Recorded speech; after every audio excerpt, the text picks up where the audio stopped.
Bab 121, Ujian Gila, 2. Untuk mencapai pangkat seorang Arkmagus Agung, seseorang harus naik setidaknya 30 level. Saat itu, Ouyang Huanyu sudah menjadi Arkmagus Agung bintang 3, dan jika mereka membutuhkan 5 bintang untuk naik satu level, maka dia berada di level 33. Jika kita mengabaikan usia Ouyang Huanyu, dan jika seseorang hanya dapat naik satu bintang dalam 4 atau 5 tahun, maka seseorang akan membutuhkan lebih dari 100 tahun untuk naik 33 level. Itu bahkan belum termasuk situasi di mana kenaikan level disertai dengan kesulitan yang lebih besar. Di seluruh kekaisaran Longxuan, hanya Ouyang Huanyu yang mampu meningkatkan pangkatnya menjadi Arkmagus Agung. Dia memang sangat kuat. Shen Yanxiao menyentuh hidungnya pelan. Pangkat Shen Yifeng sebagai pendekar pedang bintang 3 setara dengan Magus Junior bintang 3.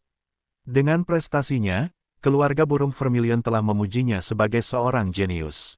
Bahkan jika Shen Yifeng mencapai usia Ouyang Huanyu, dia tidak akan pernah mencapai tingkat prestasi yang sama. Jika Shen Yifeng adalah seorang jenius, maka keberadaan Ouyang Huanyu akan menjadi kemunduran bagi semua jenius lainnya. Ouyang Huanyu telah hadir secara pribadi pada ujian alokasi kelas tahun itu. Anak-anak, kalian akan menghadapi acara yang paling penting tahun ini. Kali ini, ujian pembagian kelas akan dilakukan dengan siswa dari semua divisi. Kalian akan bekerja sebagai tim yang terdiri dari 5 orang, dan kalian bebas membentuk tim kalian sendiri. Kalian harus memasuki hutan tersembunyi saat kalian sudah memiliki anggota tim. Begitu kalian berada di hutan, kalian semua adalah pesaing, bukan hanya siswa yang saling membantu.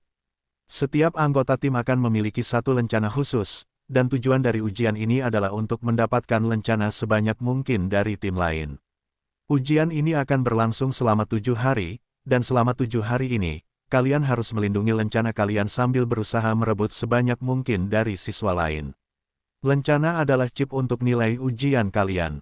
Kelas yang akan kalian tempati juga bergantung pada jumlah lencana yang berhasil kalian dapatkan untuk ujian tersebut.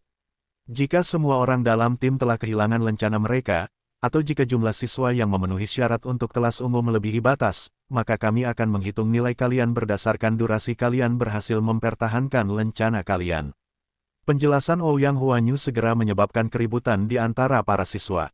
Divisi-divisi di Saint Laurent Academy selalu beroperasi secara independen. Mengapa akademi ingin mereka membentuk tim untuk melawan tim lain? Para siswa dari divisi Magus, Pendekar Pedang, Pemanah, dan Ksatria tersenyum. Profesi mereka bergantung pada kekuatan bertarung yang hebat, dan karena itu, akan mudah untuk membentuk kelompok mereka. Sebaliknya, para siswa dari divisi pendeta dan herbalisme merasa seperti hendak menangis. Apakah akademi mempermainkan mereka? Mereka adalah profesi pembantu. Apakah mereka seharusnya menggunakan keterampilan medis dan ramuan mereka untuk menghancurkan kepala siswa lainnya? Karena ini adalah ujian untuk ke-6 divisi, maka pasti ada aturan khusus.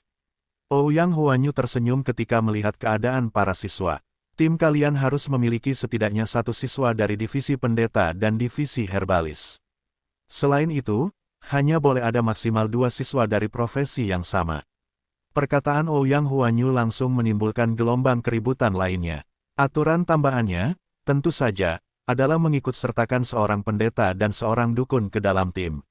Pada saat yang sama, aturan ini juga dimaksudkan untuk mencegah situasi di mana terdapat terlalu banyak siswa dengan profesi yang sama dalam satu kelompok.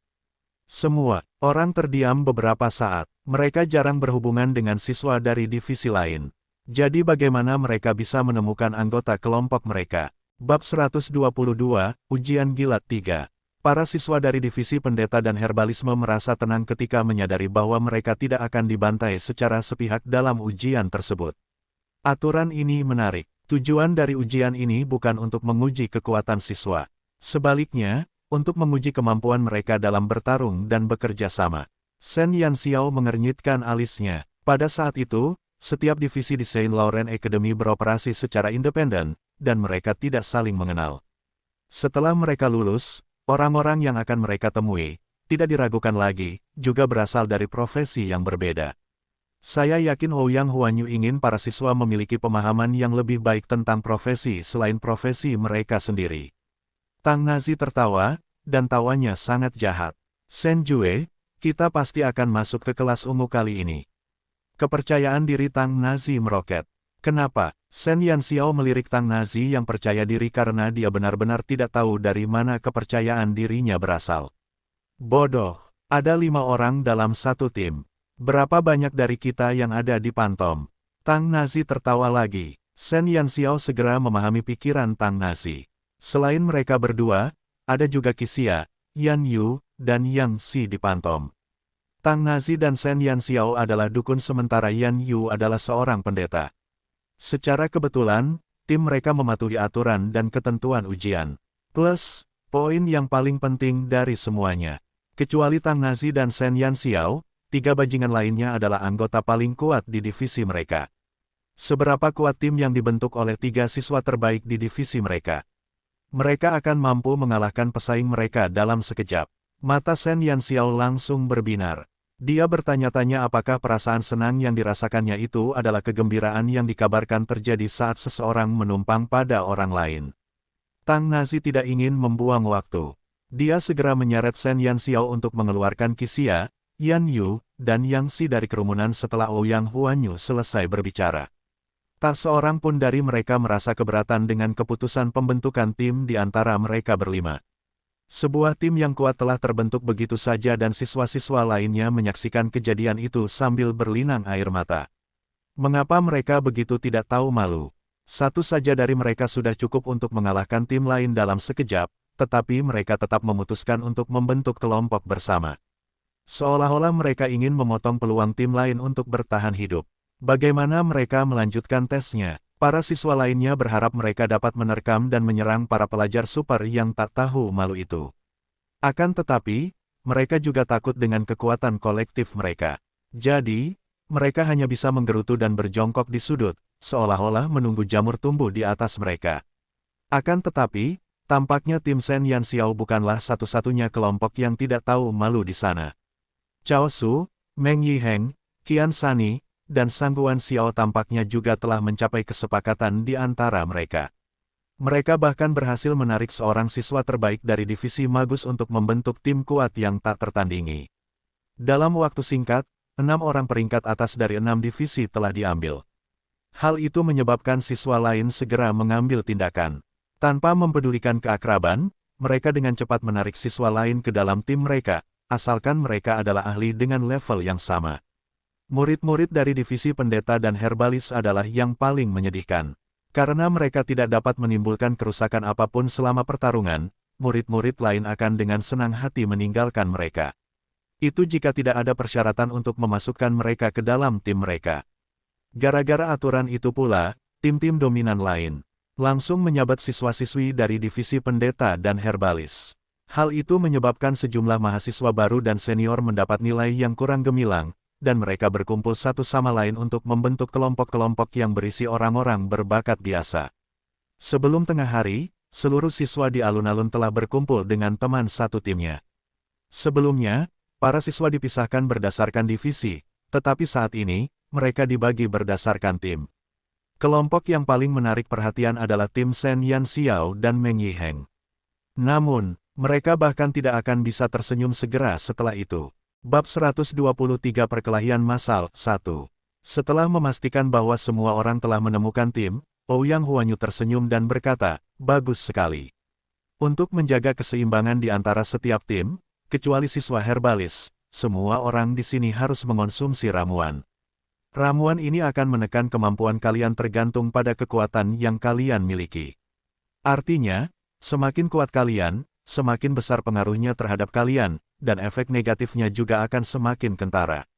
Sebelum kalian memasuki hutan tersembunyi, aku akan memberikan formula penawar racun kepada herbalis di tim kalian, dan kalian dapat menggunakannya untuk menghilangkan efek ramuan yang telah kalian konsumsi. Benar-benar suatu perubahan yang mengejutkan. Perkataan Ouyang Huanyu sekali lagi membangkitkan kegelisahan dalam hati mereka. Ekspresi para pelajar hebat yang bersatu menjadi gelap, sementara pelajar biasa mulai bersorak. Adapun salah satu tim di antara 2 tim terkuat, Shen Yanxiao melihat ekspresi tak berdaya rekan satu timnya dan diam-diam menamparkan dirinya sendiri. "Baiklah, siapa yang menyuruhmu untuk menumpang pada orang lain?" Persetan, bahkan sebelum dia sempat memanfaatkan peluang, sekutu-sekutunya yang kuat telah segera menjadi beban bagi timnya. Tidak ada kata-kata yang dapat menggambarkan emosi Shen Yanxiao dan dia merasa seolah-olah telah ditipu. Sepertinya kita semua akan menghadapi pertarungan yang sulit. Qixia mengusap rahangnya. Dia tidak menyangka aturan yang ditetapkan Ouyang Huanyu untuk ujian itu. Tindakannya ini sangat kejam. Bahkan Yan Yu yang lembut hati pun tidak dapat menahan diri untuk tidak mengerutkan kening melihat situasi tersebut. Kita akan bermain sesuai intuisi. Yang Si melirik rekan satu timnya. Mereka memiliki 2 herbalis di tim mereka, jadi itu kabar baik, setidaknya. Sekalipun mereka mahasiswa tahun pertama dan belum bisa disebut sebagai herbalis, setidaknya ada peluang bahwa kuantitas dapat menyebabkan perubahan kualitas. Apa yang kalian gumamkan? Tang Nazi melingkarkan lengannya di bahu Shen Yanxiao dan menatap para penjahat yang bersekongkol bersama. Zizi kecil, karena kau telah bertanya dengan tulus, maka aku akan berbelas kasih dan menjelaskan ini padamu. Wajah Qixia yang tersenyum seperti rubah tiba-tiba bergerak mendekati Tang Nazi. Jelas, kalian tidak mengerti apa yang dimaksud dekan. Jika ini adalah situasi normal, maka kemenangan kita atas ujian ini sudah terjamin. Tim Cao Su dan yang lainnya tidak akan mampu bertahan 2 ronde jika kita ada di lapangan. Namun, ada ramuan yang tidak diketahui yang dimaksudkan untuk menekan kekuatan kita sekarang. Apakah kalian mengerti apa artinya ini bagi siswa lainnya? Jika kau memanggilku Zizi kecil lagi, aku akan menghajarmu. Tang Nazi melotot ke arah rubah tertentu sambil bibirnya berkedut karena marah. Tak lama kemudian, dia berubah serius dan berkata, ini artinya kita harus mulai dari garis start yang sama dengan yang lainnya. Bagaimana dengan itu? Tang Nazi masih tidak mengerti apa yang dimaksud Qixia, tetapi Shen Yanxiao mengerti. Yang dia maksud adalah, jika mereka bertiga hanya bisa memulihkan kekuatan mereka di akhir ujian, maka kita tidak perlu khawatir. Namun, masalahnya adalah, sementara dekan bermaksud untuk menekan semua kemampuan siswa yang lebih kuat, dia memberikan semua tim formula penawarnya. Tidak ada yang menginginkan mereka bertiga memulihkan kekuatan mereka karena dengan begitu, itu akan menjadi pertarungan sepihak. Jadi, satu-satunya cara mereka dapat mencegahnya adalah dengan mengalahkan kami berlima sebelum kami memulihkan kemampuan kami. Benar sekali. Qixia mengangguk puas. Tang Nazi akhirnya mengerti apa yang dimaksud Qixia ketika dia menyebutkan pertarungan yang sulit. Saya menuntut perubahan rekan setim. Bab 124, Perkelahian Massal 2. Tentu saja, keinginan Tang Nazi tidak terwujud. Setelah para siswa makan siang, para guru membawa mereka ke hutan tersembunyi. Terletak di bagian paling utara Kekaisaran Longxuan, hutan tersembunyi tidak hanya memiliki luas permukaan yang besar, tetapi juga merupakan tempat favorit bagi binatang ajaib tingkat rendah. Itu berarti bahwa para siswa tidak hanya harus waspada terhadap strategi lawan mereka juga harus waspada terhadap serangan dari binatang ajaib tersebut. Saat mereka berjalan menuju hutan, para guru memberi Qixia, Yang Si, dan Yan Yu ramuan yang dapat menekan sihir dan aura pertempuran mereka. Beberapa menit kemudian, para pemuda yang tadinya bersemangat dan lincah itu langsung tampak seperti kehilangan semangat. Shen Yanxiao duduk berhadapan dengan mereka bertiga dan mengerutkan kening ketika melihat kulit mereka yang pucat. Sekalipun dia sudah punya sedikit pengetahuan tentang pengobatan herbal, dia tidak yakin apakah dia bisa membuat penawarnya. Ketika kita mencapai lingkar luar hutan tersembunyi, kita harus segera bersembunyi. Tang Nazi dan aku akan bertugas mengumpulkan bahan-bahan obat. Shen Yanxiao menganalisis situasi mereka. Para siswa telah dibagi ke dalam kelompok-kelompok mereka, dan setiap kelompok memiliki kereta kuda mereka sendiri. Mereka semua dikirim ke pintu masuk hutan tersembunyi. Mengapa kamu begitu khawatir? Mungkin yang lainnya bahkan tidak memikirkan hal ini. Tang Nazi adalah orang yang optimis, dan dia tidak berpikir bahwa para siswa itu akan memanfaatkan kesempatan itu. Shen Yanxiao mengernyitkan alisnya dan tersenyum. Kita lihat saja nanti. Faktanya, tebakan Shen Yanxiao 100% akurat. Para siswa sudah bersiap saat mereka sampai di pintu masuk hutan. Para siswa yang siap duduk di pinggir lapangan menjadi bersemangat saat memikirkan ketidakberdayaan para siswa terbaik seperti Qixia, Yan Yu, dan Yang Si. Itu adalah kesempatan emas. Semua orang tahu bahwa begitu para siswa peringkat atas pulih kekuatannya, maka yang lainnya akan terdegradasi menjadi penonton. Dibandingkan dengan Qixia dan Yang Si, situasi siswa lainnya jauh lebih baik. Sesuai dengan apa yang dikatakan Ouyang Huanyu, efek pelemahan dari ramuan itu akan berbeda-beda pada setiap siswa dan juga akan bergantung pada kekuatan siswa tersebut. Bagi siswa biasa, mereka hanya akan mengalami penurunan akurasi dan kecepatan serangan. Meskipun mereka tidak sekuat sebelum mereka memiliki ramuan itu masih dapat diterima oleh mereka. Namun, cerita berbeda terjadi pada Qixia dan yang lainnya. Shen Yanxiao sudah memeriksanya. Ketiganya bahkan tidak bisa berlari cepat, apalagi menggunakan sihir dan aura pertempuran. Haruskah dia memuji mereka karena kekuatan mereka? Atau membenci mereka karena mereka rentan terhadap ramuan itu? Faktanya, mereka bertiga hampir tidak mampu berdiri tegak, jadi mereka harus bersandar pada Shen Yanxiao dan Tang Nazi saat mereka berdiri di luar hutan tersembunyi. Shen Yanxiao bisa merasakan tatapan jahat dari sekelilingnya. Jika ujian sudah dimulai, dia tidak ragu bahwa siswa lain akan menerkam dan menyerang mereka. Hal ini tidak hanya terjadi pada kelompok Shen Yanxiao. Bahkan kelompok Chaosu juga menarik perhatian siswa lainnya. Tampaknya kedua tim terkuat telah menjadi mangsa semua orang. Untungnya, Ouyang Huanyu tidak kejam terhadap murid-muridnya. Ia telah menetapkan syarat bahwa tidak ada murid yang boleh menyerang murid lain dalam 1 jam pertama setelah mereka memasuki hutan. Dalam jam tersebut, sangat penting bagi setiap tim untuk merencanakan rute mereka. Bab 125, Perkelahian Massal 3. Penerjemah, Henye Translations Editor, Henye Translations. Sebentar lagi, kita akan bertindak sesuai rencana Xiao Jue. Setelah kita memasuki hutan tersembunyi, kita semua akan mencari tempat bersembunyi terlebih dahulu. Kemudian, kita akan bermain sesuai intuisi. Penampilan Qixia yang biasanya tampan kemudian tampak lesu. Efek ramuan itu terlalu kuat padanya. 10 menit belum berlalu dan ramuan itu telah menghabiskan sihirnya. Yang paling bisa dia lakukan saat itu adalah melemparkan bola api. Xiao Jue, apakah kamu punya gambaran umum tentang penawarnya setelah melihat formulanya? Sebagai seorang pendeta, Yan Yu memiliki sifat karakter yang sama dengan ahli tanaman obat, dan mereka termasuk dalam profesi dengan daya tembak yang lebih lemah. Namun, mereka masih memiliki beberapa keterampilan menyerang, jadi, dia berada di perahu yang sama dengan Qixia. Kulitnya yang sudah pucat tampak seolah-olah tidak memiliki warna apapun.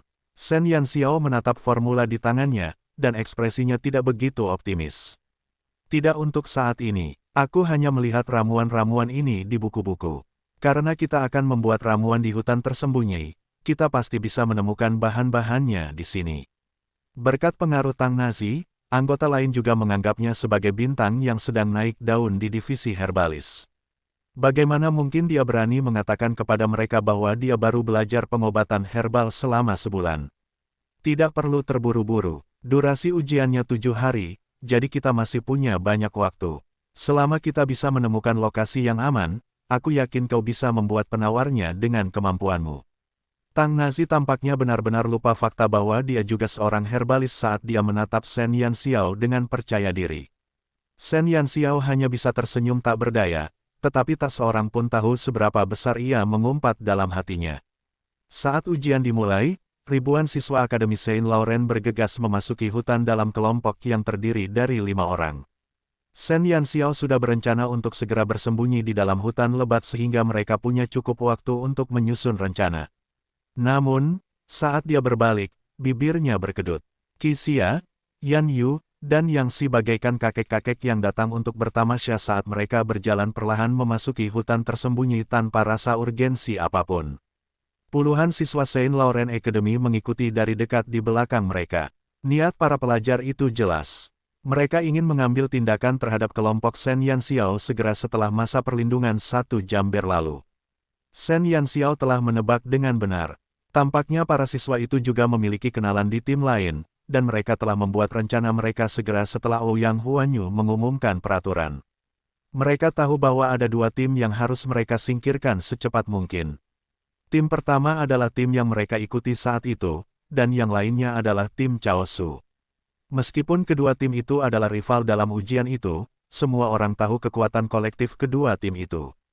Mereka adalah 6 siswa terkuat Saint Laurent Academy dari 6 divisi, dan ke-6-nya dibagi menjadi 2 kelompok. Jika mereka memiliki kesempatan untuk mendapatkan kembali kekuatan mereka, maka yang lainnya harus mengemasi tas mereka dan pulang. Oleh karena itu, mereka sepakat bahwa saat itu adalah saat yang tepat untuk menyerang kedua tim tersebut. Karena mereka kurang kuat, efektivitas ramuan yang mereka konsumsi juga lebih lemah, begitu pula sebaliknya. Beberapa murid baru saja mencapai peringkat ke-6 dalam sihir dan aura pertempuran. Efek ramuan itu pada mereka tidak berarti apa-apa karena mereka masih bisa menggunakan sekitar 80% kekuatan mereka.